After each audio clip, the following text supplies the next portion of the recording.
सभी को जोहार। आज का वीडियो में हम लेके आए हैं ऐसे कुछ क्वेश्चंस जो एग्जाम में हर बार हिट होते रहता है।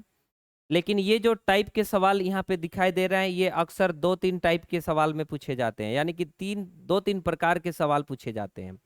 यहाँ आपको साफ साफ दिखाई दे रहा होगा कि एक आदमी होगा, एक व्यापारी होगा और दो मोटरसाइकिल को शायद खरीद रहा होगा।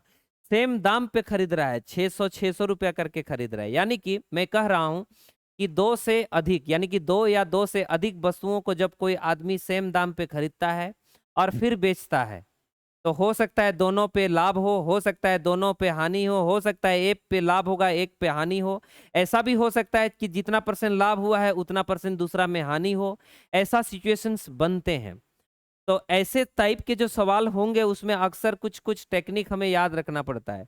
अभी जो हमको सीखना है, इसमें याद रखिए कि अगर दो वस्तुओं का खेल है, दो वस्तुओं का खेल यहाँ पे अगर मान लीजिए दिया है, तो अक्सर ऐसा किया होगा कि दोनों वस्तुओं का जो कीमत है वो समान समान जरूर रहा होगा। खरीद मूल्य दोनों का समान समान है, मतलब खरीद मूल्य ए का और खरीद मूल्य बी का, अर्थात दो वस्तु है ए और बी, तो दोनों का खरीद मूल्य सेम सेम होगा और दो प्रकार से सवाल पूछे जाएंगे।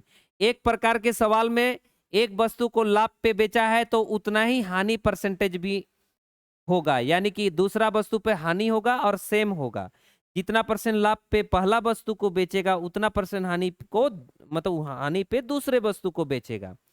और दूसरा कंडीशन ऐसा हो सकता है कि लाभ परसेंटेज और हानि परसेंटेज समान समान नहीं हो, या फिर दोनों ही लाभ हो, दोनों वस्तु को ही लाभ परसेंटेज में बेचा हो, या फिर दोनों वस्तु को ही हानि परसेंटेज में ही बेचा हो। ऐसा सिचुएशंस बनेंगे, यानी कि दो ही प्रकार के सिचुएशन होंगे। जो इस प्रकार के सिचुएशन होते हैं, इस तरह के सवाल में हमें कुछ बनाने की जरूरत भी नहीं पड़ती है और हम डायरेक्ट आंसर बता पाते हैं।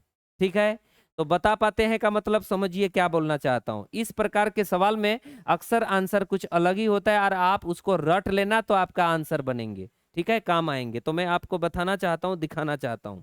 देख लीजिए, देख लीजिए ये चीज। ठीक है, जैसे लिखा क्या है, बोला एक व्यापारी दो मोटरसाइकिल को 600 रुपया करके ही खरीदा है। तो पहला तरीका देख लीजिए, बेसिक तरीका पहले बता रहा हूं, फास्ट तरीका। मान लीजिए एक ठो का नाम है ए और उसका जो खरीद मूल्य है वो 600 रुपया है। तो दूसरा का नाम है बी, उसका भी खरीद मूल्य तब 600 रुपया होगा, है ना। अब इस पे कुछ हुआ होगा लाभ, 10% लाभ हुआ है, और इस पे तो आप बोलेंगे 10% हानि, मतलब जितना लाभ उसमें हुआ है उतना हानि इसमें हुआ है। तो आप बोलेंगे तब बिक्री मूल्य इसका भी कुछ रहा होगा, बिक्री मूल्य भी इसका कुछ रहा होगा। तो आप बोलेंगे 600 रुपया का सामान में 10% का लाभ हुआ है, इसका मतलब 110 में बेचेगा। बस यही तो कहानी है, 110 में बेचेगा। तो आप बोलेंगे हाँ 110 में बेचने का मतलब हुआ, इसका मतलब हुआ 600 गुना 110 बटा में 100, यानी कि आ जाएगा 660 रुपया। दूसरा वस्तु को हानि में बेचा है, इसका मतलब 90 में बेचा है, यानी कि 6 नाम 54, मतलब 400 नहीं 540 रुपया। तो आप बोलोगे कुल मिलाकर कितना रुपया खर्चा किया था खरीदने समय, 1200। तो कुल मिलाकर कितना रुपया बचाया बेचते समय, तो आप बोलोगे बचाया कुछ नहीं बल्कि 1200 रुपया में बेचा है। खरीदा भी 1200 में, बेचा भी 1200 में, इसका मतलब लाभ हुआ कि हानि हुआ। तो आप बोलेंगे यहाँ पे तो दिख नहीं रहा है लाभ, जीरो लग रहा है, इसका मतलब 0 रुपया का लाभ हुआ है 1200 रुपया पर, और हमें प्रतिशत में चाहिए। अब प्रतिशत में चाहिए तो 0/सन्नाटा ही तो आएगा, यानी कि लाभ हो या हानि, बस 0% लाभ होगा, 0%।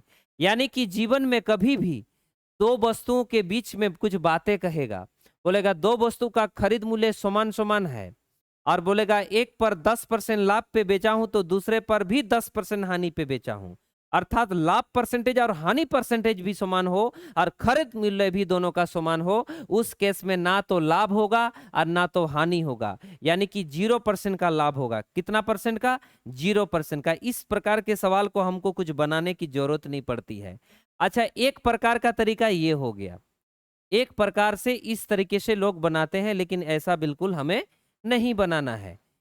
दूसरा प्रकार का सवाल तरीका देखिए, दूसरा तरीका, ताकि आगे मैं उसी तरीके को मैं यूज कर सकूं। ठीक है, एक तरीका ये था। दूसरा तरीके में हम रेशियो का अप्लाई करते हैं, रेशियो बनाते हैं। रेशियो कैसे, देख लीजिए। एक वस्तु ए है और उस पे 10% लाभ हुआ है और एक पे 10% हानि हुआ है। तो बोलोगे इसका मतलब खरीद मूल्य और बिक्री मूल्य आपको रेशियो से मिल जाएगा कि 10 रुपया में खरीदा होगा एक वस्तु को, तो 11 रुपया में बेचा होगा। दूसरा वस्तु को अगर 10 रुपया में खरीदा होगा तो 9 रुपया में बेचा होगा। तो आप बोलोगे कुल मिलाकर 10 और 10 20 रुपया में खरीदा है और कुल मिलाकर 11 रुपया और 9 रुपया 20 रुपया में ही बेचा है। तो बोलोगे ना लाभ हुआ ना हानि हुआ, यानी कि 0 रुपया का लाभ हुआ तो प्रतिशत में 0 ही होगा, बस खत्म हुआ। एक तरीका ये है, उससे तो सस्ता है ना। तो एक तरीका ये था, एक तरीका ये था। ध्यान दीजिए यहाँ पे खरीद मूल्य समान समान है, क्योंकि क्वेश्चन में बोला भी था 600 600, इसलिए अनुपात में भी सेम सेम ही दिखना चाहिए। बस इतना समझना है।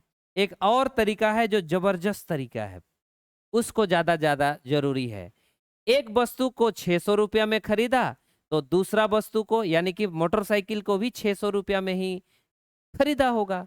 तो अनुपात बता दीजिए खरीद मूल्य का, तो आप बोलेंगे 1:1, यानी कि 1 रुपया में अगर एक मोटरसाइकिल को खरीदा है तो दूसरा मोटरसाइकिल को भी 1 रुपया में ही खरीदा होगा। तो आप बोलेंगे 1 रुपया और 1 रुपया मिला के टोटल 2 रुपया होगा, बस खत्म हो गया। अब सवाल में बोला कि पहला वाला पे 10% लाभ हुआ है तो आप +10 से गुना करोगे, दूसरा वाला में 10% का नुकसान हुआ है तो -10 से गुना करोगे, और कुल मिलाकर कितना लाभ हुआ है नहीं पता तो झोला रख दोगे। झोला मतलब x मान रख दोगे, बस खत्म हुआ। तो यहाँ 10 आएगा, यहाँ -10 आएगा, यहाँ 2x आ जाएगा, यानी कि x का मान हमारे पास आ जाएगा 0/2, और 0/2 मतलब 0 होता है, यानी कि 0% लाभ हुआ। कितना परसेंट लाभ हुआ? 0%। एक तरीका ये है जो बहुत अच्छा तरीका है, इससे तो बेस्ट है। अभी मैं जैसे आपको दिखा रहा हूं, यहाँ पे एक क्वेश्चन दिखा रहा हूं, ये बोला है प्रत्येक को 5,000 रुपया में खरीद रहा है, एक पर 20% लाभ हो रहा है, एक पर 20% हानि हो रहा है। यानी कि ऐसे सवाल को कुछ नहीं बनाना, एक भी मत करना, कुछ भी नहीं करना, डायरेक्ट बोल देना इसका आंसर 0% लाभ होगा, बस खत्म। एक और क्वेश्चन है, हो सकता है बहुत कोई कोशिश करेगा बनाने के लिए।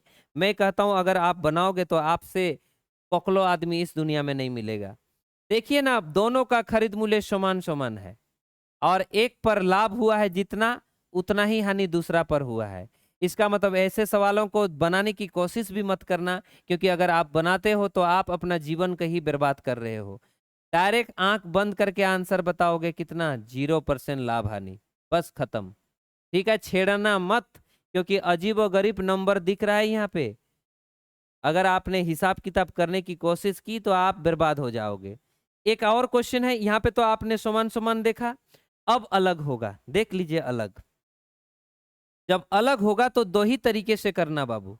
एक तरीका रेशियो, ये जो रेशियो हमने किया था, और एक तरीके ये जो शॉर्ट टेक्निक से रेशियो बना बना के किया था, वो दो ही तरीका, सेकेंड और थर्ड, वो वाला तरीके से करना। पहला तरीका बेसिक होता है, बेसिक।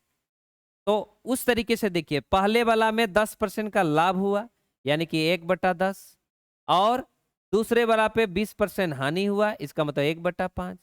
तो एक ठो सामान का नाम या घड़ी का नाम ए नाम दे दो, उसका खरीद मूल्य, उसका बिक्री मूल्य ढूंढ लो। तो आप बोलोगे 10 रुपया में खरीदा था घड़ी ठो, 1 रुपया लाभ हुआ होगा। दूसरा घड़ी का नाम बी है, 5 रुपया में खरीदा होगा तो 4 रुपया में बेचा होगा, बस खत्म हो गया। तो आप बोलोगे टोटल कितना रुपया में खरीदा, तो 10 और 5 15 रुपया।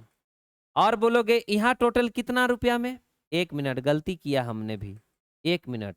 आपको यहाँ एक चीज दिखाई दे रहा होगा, कुछ दुख दिख रहा होगा, दुख, कुछ समस्या दिख रहा होगा आपको। आपको बोल के रखा है कि प्रत्येक घड़ी का कीमत 500 है, मतलब दोनों का समान समान कीमत है, लेकिन यहाँ तो दोनों का समान समान नहीं है। तो आप बोलोगे समान कर दीजिए, जब बोल दिया है समान समान, तो इसमें 2 गुना करेंगे तो इसमें भी 2 गुना कर देंगे, बस हो गया समान। तो ये भी 10, ये भी 10, कुल मिलाकर बिक्री मूल्य 20 रुपया, खरीद मूल्य 20 रुपया हुआ। इधर 11 और इधर 8, 8 और 11 19 हो गया। क्या हो गया? 19। यानी कि 20 रुपया में खरीदा था, 19 रुपया में बेचा है, तो नुकसान हो गया 1 रुपया। 1 रुपया नुकसान कहां से हुआ? 20 रुपया से। और क्या में होना चाहिए? प्रतिशत में। तो क्या आ जाएगा? 5%। यही आपका आंसर है, बस खत्म, है ना। 5% का लॉस आया, लेकिन एक तरीका ये हुआ। दूसरा तरीके में कुछ नहीं करना। 500 रुपया एक ठो का कीमत है, तो दूसरा का भी 500 रुपया है, तो अनुपात बना दीजिए, 1:1 है खरीद मूल्य। तो 1 रुपया में एक ठो को खरीदा, तो दूसरा को भी 1 रुपया में खरीदा, तो कुल मिलाकर 2 रुपया में खरीदा। सवाल में बोला 1 पर 10% का लाभ हुआ, यानी कि पहला वाला में 10% लाभ, तो +10 से गुना। दूसरा वाला में 20% का नुकसान, तो -20 से गुना। तो कुल मिलाकर क्या हुआ है? तो आप बोलेंगे झोला रख देंगे। यहाँ आ जाएगा 10, यहाँ आ जाएगा -20, यहाँ आ जाएगा 2x, यानी कि यहाँ आ जाएगा -10 और बटा में 2 होगा, बराबर में x होगा। तो हिसाब करेंगे तो -5 आएगा। ये जो माइनस साइन दिख रहा है, इसका मतलब ही होता है लॉस, और कुछ भी नहीं। तो इससे बेस्ट ये है। आप चाहे तो इससे कर सकते हो, चाहे तो इससे कर सकते हो, कोई फर्क नहीं पड़ता, क्योंकि यहाँ पे खरीद मूल्य समान समान था। इसीलिए मैं उम्मीद करता हूं आप समझ रहे होंगे। तो अगर आप समझ गए तो ए वाला सवाल को देख लीजिए, ये इसको आंसर आप कमेंट सेक्शन में दीजिएगा।